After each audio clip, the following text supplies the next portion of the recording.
Program Jaminan Hari Tua atau JHT BPJS Ketenagakerjaan disorot banyak pihak karena baru bisa dicairkan ketika peserta jaminan sosial mencapai usia 56 tahun dan publik menilai aturan yang termuat dalam Permenaker nomor 2 tahun 2022 ini mencederai rasa kemanusiaan. Bahkan perwakilan buruh menilai jika mereka tidak pernah diajak duduk bersama berdiskusi dalam memutus aturan ini. Lalu apa esensi dan urgensi dikeluarkannya aturan ini? Kita bahas lebih lanjut dengan narasumber yang sudah terhubung secara daring. Yang pertama ada Kurniasih Mufidayati, anggota Komisi 9 DPR RI. Assalamualaikum, selamat malam Ibu Kurniasih. Waalaikumsalam, selamat malam, salam sehat. Salam sehat-sehat Bu ya. Alhamdulillah. Alhamdulillah, terima kasih Ibu sudah bergabung dan kita juga sudah kehadiran Said Iqbal, Presiden KSPI. Selamat malam Bang Said, apa kabar Bang? Selamat malam, salam sehat selalu. Oke. Mas Febri dan Ibu Kurniasih dan pemirsa CNN Indonesia. Yes. Oke, baik. Assalamualaikum Bang Iqbal, sehat selalu Bang Iqbal. Waalaikumsalam. Oke, saya ke Bang Iqbal dulu kalau gitu. Kita ingin mendapatkan bagaimana kemudian, tadi sudah ada sedikit ya, Bang Iqbal tadi menyampaikan respon secara keseluruhan dari perwakilan buruh ini dengan adanya Permen nomor 2 tahun 2022 ini, kabarnya memang sangat kecewa begitu ya. Kekecewaan ini apa sebenarnya Bang? Ya, bukan hanya kecewa, bahkan sudah berseliweran kan di sosial media, menindas, bersikap kejam terhadap buruh. Ini menteri, maaf ya, bukan pribadinya, jabatannya ya. Menaker ini nggak bosan-bosannya menindas buruh. Sudahlah upah tidak naik, ya kan, ada PP nomor 36, Omnibus Law. Ini menteri kata atap buruh ya, kan ada pertanyaan tadi. Menteri Pengusaha atau Menteri Tenaga Kerja. Sepanjang sejarah Republik Indonesia, inilah menteri terburuk yang menduduki di ketenagakerjaan. Baik, saya akan menjawab beberapa hal tentang JHT. Yang pertama, ini bukan kali pertama kejadian seperti ini. Masih presidennya Bapak Presiden Joko Widodo, menteri juga dari partai yang sama, menakernya, dan isunya juga sama. Waktu itu Menteri Hanif, Menaker Hanif, dan presidennya Pak Jokowi mengeluarkan kebijakan JHT bisa dicairkan setelah masa kepesertaan 10 tahun. Kemudian ada respon balik dari buruh menolak. Nah, kemudian Pak Presiden Jokowi memerintahkan untuk kalau sudah ter-PHK, maka 1 bulan kemudian paling lambat harus sudah bisa dicairkan. Ya. Karena situasi pada saat itu masih ekonomi yang belum membaik. Daya beli buruh terpukul, daya beli masyarakat terpukul. Dengan demikian, kalau mengacu alasan Menaker adalah aturannya adalah Undang-Undang SJSN, Menteri Hanif juga sama. Undang-Undang SJSN kenapa bisa? Kenapa Menteri Tenaga Kerja menjilat ludahnya pemerintah sendiri? Pak Presiden Jokowi loh yang menyuruh agar kemudian JHT itu diberikan 1 bulan paling lambat harus sudah bisa dicairkan. Yang pertama. Yang kedua, Menaker ini dan pemerintah harus memahami apa itu yang disebut bahasa Inggrisnya social security. Security itu artinya jaminan atau bisa juga kita artikan keamanan. Jadi ketika terjadi dampak sosial, harus ada rasa aman bagi para buruh atau masyarakat yang mengikuti program tersebut. Nah, jaminan hari tua adalah program social security. Nah, dia akan bisa diberikan bila mana terjadi situasi yang tidak aman. Itu harus dipahami. Ketika kecelakaan kerja tidak aman, keluarlah dana manfaat terhadap kecelakaan kerja, kematian. Nah, begitu pula hari tua. Hari tua ini atau kita kenal dengan JHT, beda dengan jaminan pensiun. Kalau pensiun itu memasuki usia pensiun. Kalau jaminan hari tua adalah memasuki hari tua atau dia kehilangan pekerjaan karena hal-hal yang diatur dalam undang-undang. Nah, JHT kondisi sekarang lagi membaikkah? Apa Menteri Tenaga Kerja tidak tahu? Pertumbuhan ekonomi yang 3% itu disumbang oleh batu bara dan perkebunan. Manufaktur itu belum bergerak. PHK sudah di mana-mana. Omikron meningkat, sekarang pun PHK itu mulai meningkat lagi ancamannya. Nah, Menteri tahu nggak itu? Itulah kemudian Pak Jokowi ketika masa Hanif Dahiri sebagai Menaker mengeluarkan instruksinya.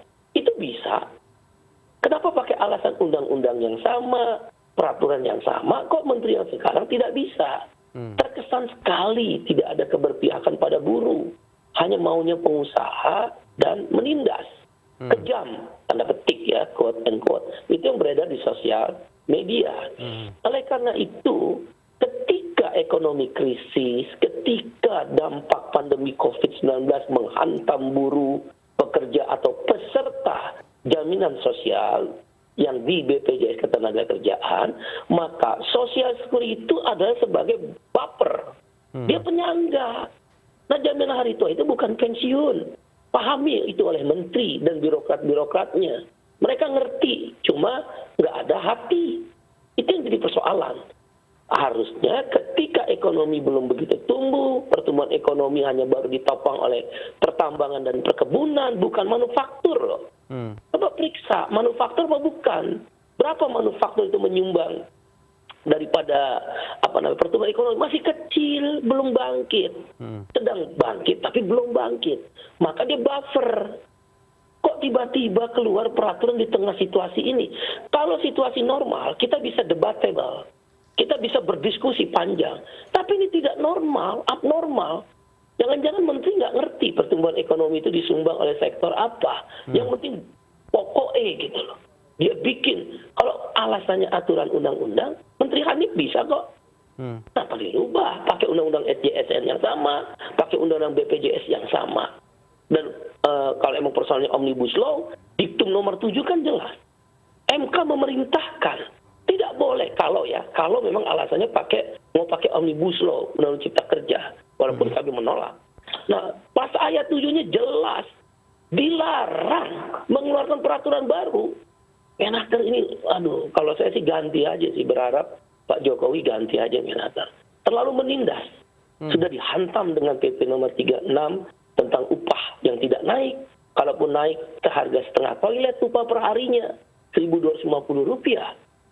Ini menteri pengusaha. Di mana seluruh dunia saya belum ketemu menteri model begini. Di mana ketika krisis, ketika pandemi belum bangkit, pertumbuhan ekonomi yang belum disumbang oleh sektor manufaktur atau industri pabrikasi, dikeluarkan aturan yang tadinya jaminan sosial sebagai buffer. Orang kalau ter-PHK, dia bisa mencairkan JHT-nya.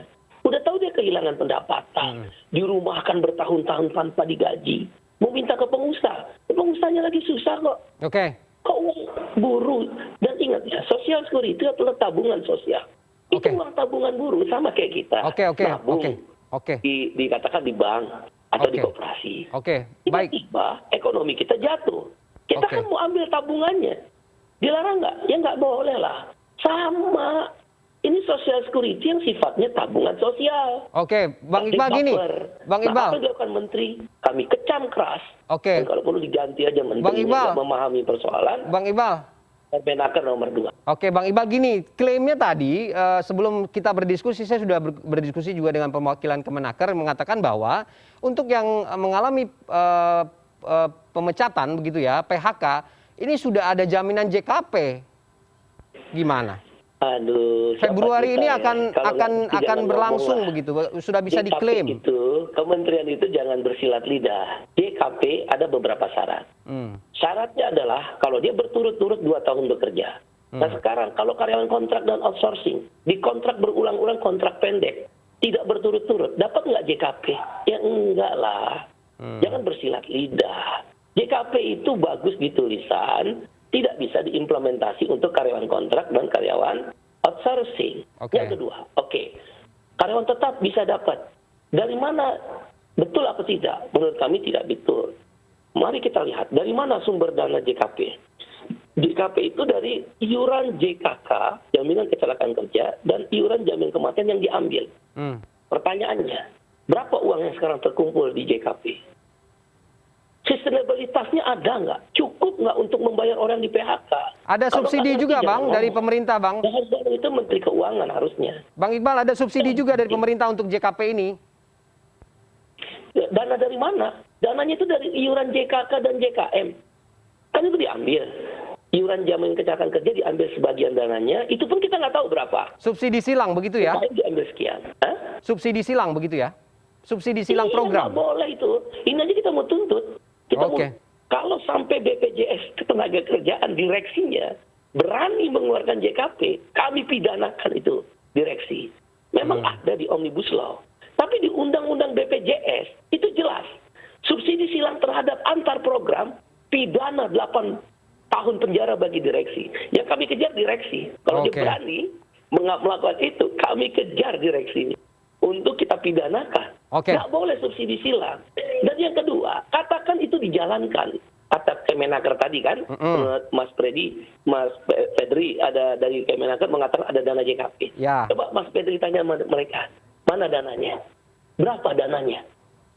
Itu kan diambil dari dana JKK dan JKM. Oke. Mana akun dananya? Ada nggak akun dananya? Itu harus hati-hati. Oke. Nilainya belum diputuskan. Berapa? Berapa persen dari total JKK dan JKM yang akan disisihkan untuk JKP? Oke. Sustainabilitas. Awas. Oke, baik. Begitu Baik. dana jaminan kematian dan kecelakaan kerja terganggu akibat disubsidi untuk JKP, pidana semuanya. Oke, baik Bang Iqbal, kita sudah Nah, yang terakhir saya mau bilang JKP tidak bisa dijalankan karena JKP itu kecukupan dananya tidak cukup. Misal gini, ambil JKK Rp100 misalnya, dari JKM Rp100, Rp200. Terjadi PHK 1.000 orang, membutuhkan Rp1.000. Rp800 dari mana? Oke. Udahlah, nggak bisa dijalani. Subsidi APBN nggak bisa ya? Bersilat lidah, demikian. Oke, baik. Subsidi APBN nggak bisa ya?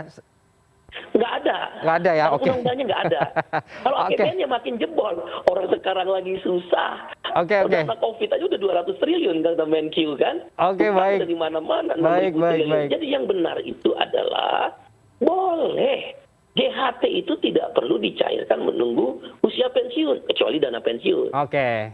Itu aktuaria perhitungan. Baik. Kalau JHT nggak perlu aktuaria perhitungan. Oke, baik, Bang. Baik. Punya deposito di atas sedikit, itu hasil investasi, dibagikan ketika JHT diambil, udah cukup. Oke, baik Bang Iqbal. Oleh Presiden Jokowi. Oke, baik. Ketika Menteri Hanif. Baik, Demikian. baik Bang Iqbal. Kita sudah dapat poinnya. Saya langsung ke Ibu Kurniasi. Ibu Kurniasi, bagaimana kemudian melihat ini?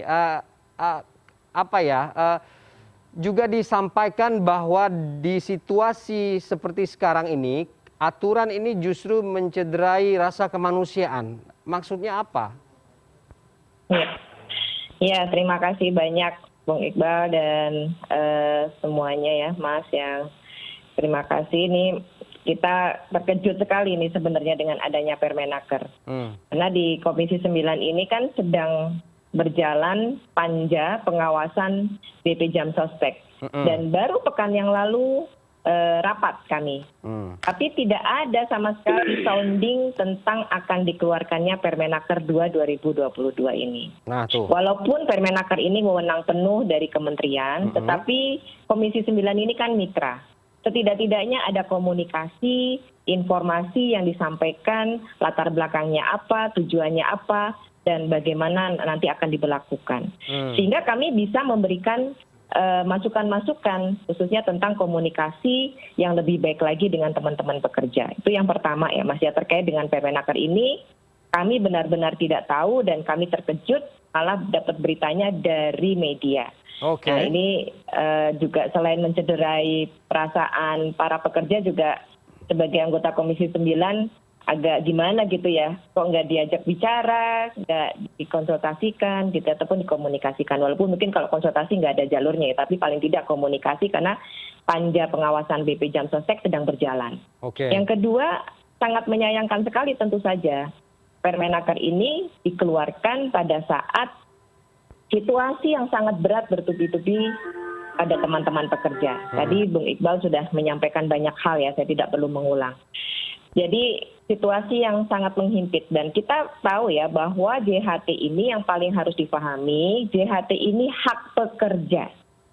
Ada hak pekerja di dalam JHT ini yang dipotong dari gaji dan juga dibayarkan oleh perusahaan atau pemilik ya. modal ya. Ini merupakan kewajiban pemerintah untuk memberikan kembali kepada yang berhak. Ini kan keringat teman-teman ini, Mas, yang dipotong ini ya, untuk JHT ini kan keringat teman-teman harian yang mereka harus di tengah situasi berat, gajinya menurun gitu ya, kemudian banyak yang PHK. Jadi ini JHT ini adalah hak dari teman-teman pekerja. Tapi Bu Kurniasih, kira-kira gini, kalau begitu sebenarnya pemerintah tidak punya andil yang banyak begitu ya, karena secara hitung-hitungan ini kan urusan pekerja dengan perusahaan dan pemilik modal ya. Ya, kan semuanya kan sudah dihitung, ada hitungannya. Dari BP Jam Sostek itu ada 5 manfaat, ada hitungannya mana yang dibayarkan oleh pekerja dan mana yang dibayarkan oleh perusahaan. Kan sudah clear itu ya, ada hitung-hitungannya. Dan yang harus menjadi perhatian, menurut data BPJS Ketenagakerjaan hingga Agustus 2021 tahun yang lalu aja sudah tercatat 1,49 juta kasus klaim JHT itu didominasi oleh korban PHK. Ya, kalau korban PHK ini kan mendominasi klaim JHT, artinya teman-teman yang terdampak pandemi COVID-19 harus mengalami PHK, mereka mau dapat apa kalau JHT-nya nggak bisa diambil. Sementara mereka harus menyambung hidup. Ini berpikir sederhana aja ya Mas ya, harus menyambung hidup, harus mencari pekerjaan, dan mencari pekerjaan juga tidak mudah saat ini. Tenaga kerja asing malah digunakan di saat situasi seperti ini. Ini saya mohon maaf menyinggung sedikit ya, artinya di tengah begitu banyak PHK, ini harusnya menjadi solusi. Justru saat ini mestinya yang perlu difikirkan adalah bagaimana teman-teman yang mengalami PHK ini disiapkan oleh pemerintah ya untuk alokasi pekerjaan-pekerjaan barunya seperti apa. Tadi sempat disinggung tentang jaminan kehilangan pekerjaan JKP. Saya rasa memang JKP ini semangatnya bagus ya, semangatnya bagus, ingin membantu teman-teman yang mengalami pemberhentian kehilangan pekerjaan. Nah, yang paling harus diperhatikan selain tadi yang disampaikan oleh Bung Iqbal, saya menambahkan ini biasanya antara teori, antara kebijakan dan implementasi itu gapnya banyak banget. Seolah-olah JKP ini mudah untuk bisa direalisasikan. Padahal memang syaratnya lumayan, seperti salah satu contohnya yang dikeluhkan oleh teman-teman kepada kami, bahwa kalau 3 bulan tidak diajukan, itu maka akan hilang. Atau misalnya dia mendapatkan pekerjaan yang lain, itu juga tidak bisa mendapatkan. Sementara ketika dia diberhentikan dari tempat yang lama, kan tidak bisa menebus JHT-nya, nunggu usia 56 tahun. Kami rasa mesti ada solusi yang baik ya untuk teman-teman pekerja. Mungkin ada sebagian pekerja yang menginginkan diinvestasikan sampai usia 56 tahun. Tapi kalau melihat record dari data tadi ya, yang mengajukan klaim itu sudah 1, sekian juta itu kasus klaim JHT itu didominasi oleh PHK, itu berarti kan teman-teman sebagian besar membutuhkan kecepatan, membutuhkan uang ataupun tadi ya jaminan hari tua yang bisa dimanfaatkan lah untuk menyambung hidupnya, entah itu buat modal usaha dan lain-lain. Nah, walaupun ini bisa di-backup oleh JKP, kalau memang JKP ini tadi secara peraturan perundang-undangan tidak menyalahi, kemudian juga implementasinya bisa dilakukan, tapi persyaratannya tadi itu sangat sulit gitu loh. Dan yang kita harapkan ini tentang JKP ini tidak hanya pemanis saja yang kita harapkan ya, artinya sebuah hiburan saja buat teman-teman pekerja, jangan sampai seperti itu, karena untuk bisa mendapatkan JKP ini kan harus statusnya kehilangan pekerjaan.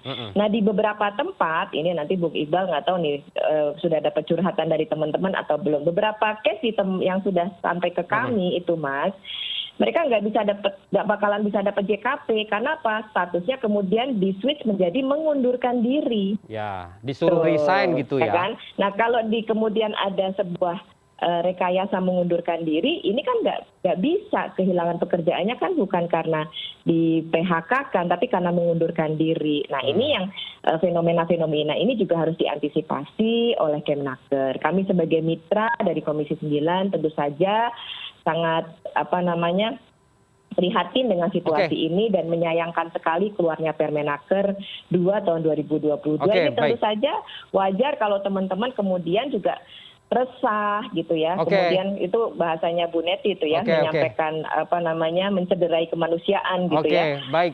Teman-teman jadi resah dan ada prasangka-prasangka yang akhirnya berkembang gitu loh, Ya, Mas. Ya oke. tadi yang sempat saya dengar di sesi sebelumnya tadi Ya.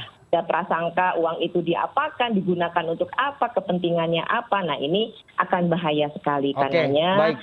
kami menghimbau kepada Kementerian Tenaga Kerja ya agar meninjau ulang lah Permenaker ini. Oke. Ya, ditinjau ulang karena sudah mencederai ya teman-teman, membuat risau teman-teman ya.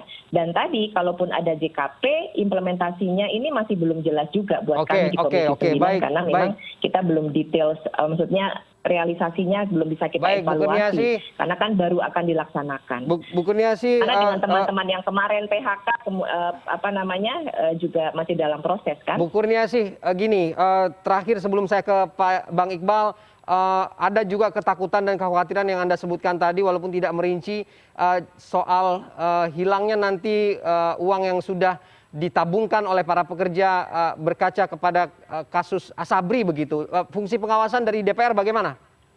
Ya, kita sedang menunggu laporan untuk pengelolaan investasi dari BP Jam Sostek ya, karena memang beberapa catatan dari BPK sudah kami pelajari dan itulah kenapa Panja ini juga salah satunya adalah mengawasi tata kelola investasi dari BP Jam Sostek. Jadi kita masih menunggu laporan yang akan disampaikan dari BP Jam Sostek, nanti kita pelajari lagi. Baik, jadi Bu Kurniasih, kita berharap memang mungkin loss potensialnya ya pasti ada kalau namanya investasi ya. Oke, gitu, loss potensialnya. ya. Asalkan loss potensialnya ini jangan merugikan teman-teman kan. Perlu gitu. dimitigasi Karenanya dari ini benar-benar awal harus begitu ya. Harus diperhatikan agar kemudian dan harus ada solusi pekerja buat teman-teman ketika mendapatkan PHK ya ini JHT-nya seperti apa. Baik, Bu Kurniasih, kita perlu mitigasi di awal begitu ya, semua pihak harus mengawasi supaya tidak hilang uang yang memang menjadi hak pekerja. Terakhir ke Bang Iqbal, singkat saja ya Bang ya. Tadi pemerintah sepertinya percaya diri bahwa kemudian peraturan Menteri Tenaga Kerja ini jalan begitu, tidak ada yang dirugikan, sudah sesuai dengan aturan hukum turunannya begitu. Kalau kemudian upaya-upaya yang dilakukan karena memang kekecewaan itu sudah banyak sekali dari yang dijabarkan tadi, bagaimana kemudian teman-teman dari perwakilan buruh kabarnya juga tidak pernah diajak duduk bersama begitu? Apa yang selanjutnya? Pertama, memang benar tidak ada satupun serikat buruh yang ada diajak bicara untuk membahas Permenaker nomor 2 tahun 2022, baik di tripartit nasional maupun tripartit daerah. Kalau ada serikat buruh yang mengaku-ngaku diajak bicara, kita pertanyakan serikat buruh yang mana. Ya itu bohong sekali itu. Apalagi kalau membela-bela menteri, itu udah ketahuan arahnya kemana. Yang kedua, yang harus dipahami bahwa yang memutuskan itu bukan Menteri Tenaga Kerja tentang dana BPJS. BPJS itu sekarang udah berubah, yaitu wali amanah, trust fund, bukan lagi BUMN, bukan di bawah menteri, dia di bawah presiden. Ya, karena itu melalui kesempatan CNN Indonesia ini kami meminta, dan melalui DPR, Ibu Kurniasih, kami minta presiden mengambil sikap. Karena ini ada di bawah presiden, bukan di bawah Menaker. Abuse of power, kalau Menaker menyatakan percaya diri, akan jalan terus. Nanti malu lah, minta maaf juga enggak, tiba-tiba dirubah. Yang kita persoalkan selalu tidak punya rasa malu pejabat negara ini. Nah, kami minta melalui kesempatan ini, Presiden Joko Widodo, yang kami hormati, yang sudah pernah melakukan di zaman Pak Hanif, cabut Permenaker nomor 2 tahun 2022. Yang ketiga, dana kumpulan kolektivitasnya 550 triliun loh. BPJS Ketenagakerjaan. Dan itu ingat, kasus potensi loss yang digerebek oleh Kejaksaan Agung, sampai sekarang gimana? Tiba-tiba malah dideponering. Potensi loss 50 triliun, turun jadi 20 triliun, tiba-tiba nol. Tidak dinyatakan, tidak ada apa-apa. Dramatisasi penggerbekan kantor BPJS Pusat itu untuk apa? Untuk popularitas oleh Kejaksaan Agung. Ini berulang-ulang terus. Kita nggak punya akses sebagai orang yang mengiur. Ingat loh, buruh itu mengiur. Pengusaha mengiur. Pemerintah tidak mengiur. Apa urusannya tiba-tiba kemudian atas nama konstitusi pemerintah mengklaim itu uang negara. Kita curiga. Ditahan sampai umur 56 tahun, misal usia saya 30 tahun misal sekarang, kemudian saya di PHK, berarti saya harus menunggu 26 tahun. Oke. Dan itu jutaan orang. Belum lagi uang-uang JHT dari karyawan kontrak, PKWT, dan karyawan outsourcing. Kemana itu uang? Oke, Bang Iqbal, terakhir singkat Jangan saja. main-main. Kami akan persoalkan ini terus-menerus. Oke. Dan kalau ini dibiarkan, puluhan ribu akan demonstrasi ke kantor Kemenaker. Oke. Kami di Permenaker, dan melalui kesempatan ini, yang terhormat Bapak Presiden Joko Widodo, kami harap turun tangan.